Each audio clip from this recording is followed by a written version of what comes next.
কোনোভাবেই কলম্বিয়ার গোলের জালে বল নিতে পারছিল না শক্তিশালী আর্জেন্টিনা।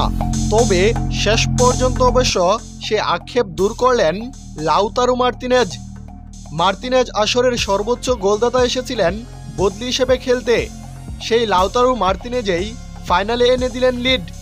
দুর্দান্ত এক শটে কলম্বিয়ার ডেডলক ভাঙলেন লাউতারো মার্তিনেজ। সঙ্গে সঙ্গেই কান্না করতে থাকা লিওনেল মেসিও উদযাপনে সামিল হন। লিওনেল মেসির মতো তারকা ছিলেন বলেই কিনা ভরসা ছিল আর্জেন্টিনার জন্য, কিন্তু তাকে ইনজুরিতে পড়ে মাঠ ছাড়তে হয়। ম্যাচের ৬৩তম মিনিটে পায়ের গুরুতর চোটে মাঠ ছাড়েন লিওনেল মেসি। এরপর বেঞ্চে বসে কান্না করতেও দেখা যায় মেসিকে।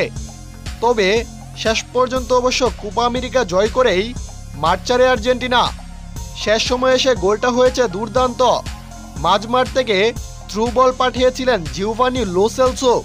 বদলি নেওয়া সেই মিডফিল্ডারের পাস খুঁজে নেয় লাউতারো মার্তিনেজ। সেখান থেকে ঠান্ডা মাথায় ফিনিশে বল জালে পাঠান লাউতারো মার্তিনেজ, আর এতেই এগিয়ে যায় আর্জেন্টিনা।